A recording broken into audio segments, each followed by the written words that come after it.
Good afternoon, Cross Timbers. Today is Wednesday, November 28th, 2018, and I'm Ashley Willits.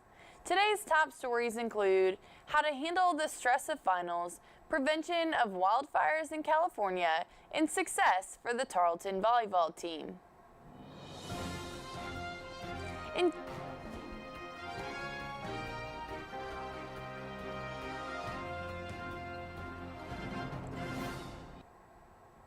In campus news, with finals approaching, it can be a difficult time of year for students, with many feeling overwhelmed, stressed, and even becoming sick.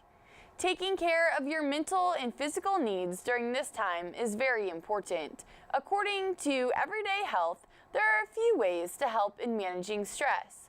Getting enough sleep, eating and drinking well, exercise, and avoid overloading yourself with work are just a few of the ways to take care of yourself this season and prevent illness and efficiently manage stress. Student counseling services and health services, both located in Traditions North on Tarleton's campus, are open for any students in need. For more information, go to www.tarleton.edu.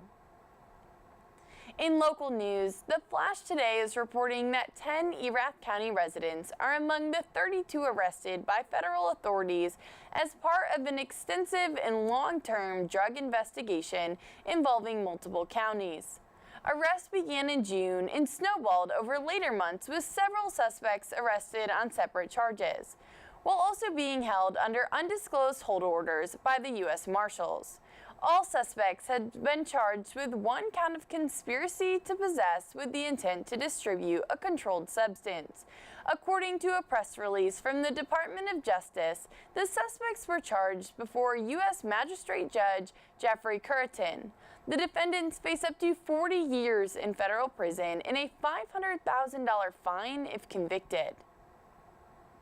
And now, today's Texas national and international news from the Associated Press.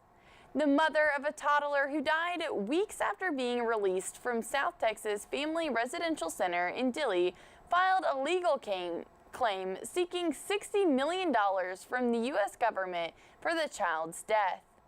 Attorneys for Yasmin Juarez submitted the claim against multiple agencies on Tuesday. Juarez's one-year-old daughter, Marie, died in May. Marie developed a respiratory illness while she and her mother were detained. Marie died in Philadelphia 6 weeks after they were released.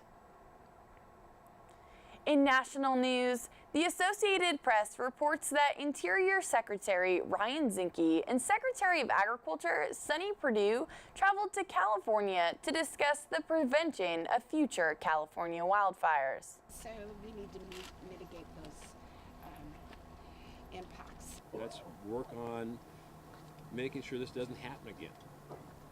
It's just unsustainable. The president was here. He's engaged on it, and obviously we're here because the president's priority is let's fix, in my mind, no doubt, the temperatures are getting hotter, the season's getting longer. We're in drought conditions where the moisture content is much lower because of the drought.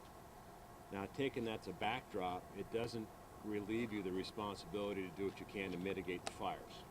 And mitigating the fires is prescribed burns late in the season, removing the fuel loads, getting the diseased timber earlier rather than having millions of acres with disease and dead and dying trees. Someone did mention that there's an awakening. I think some of the people that have litigated against good forest management techniques are now seeing that the pristine forests that they imagine are no longer pristine when they're burned. And that's we can see well-groomed, well-managed forests protect and prohibit and preclude the type of devastation we see here. It's not clear cutting, it's coming in and thinning those forests.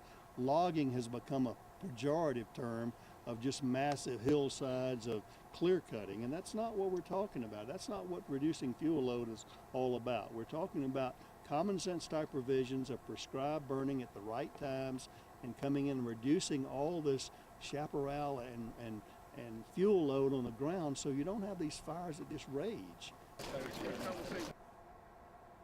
For more of today's national and international news, we turn to the AP News Minute.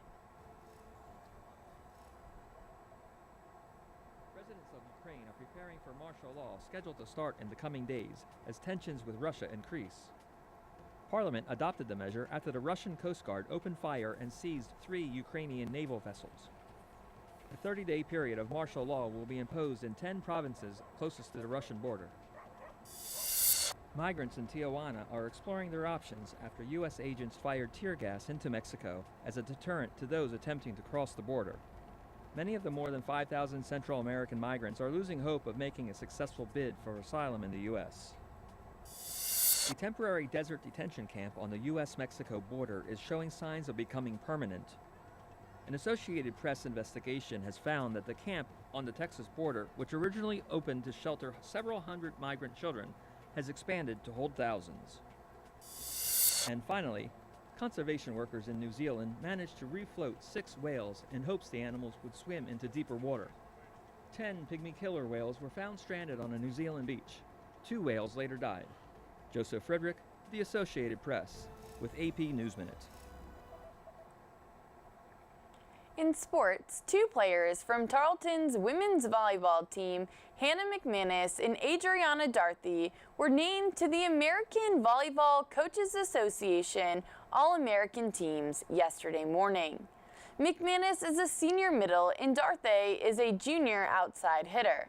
Volleyball is currently 32-4 for the Texans this season, and they will be traveling to Pittsburgh, Pennsylvania this Thursday to face Western Washington for the NCAA Division II Volleyball Championships. We will now turn to Felicia Colley for today's weather.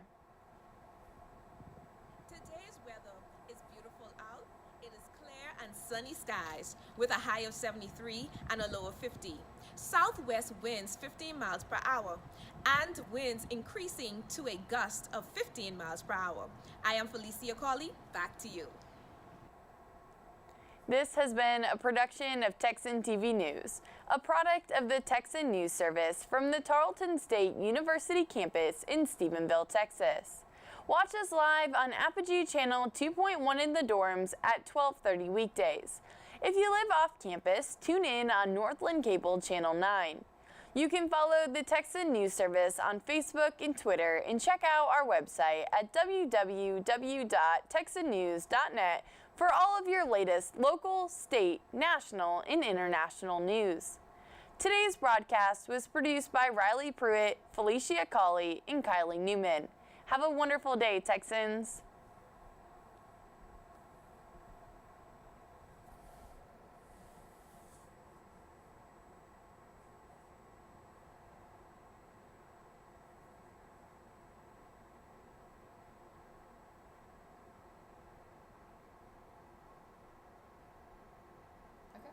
Last broadcast.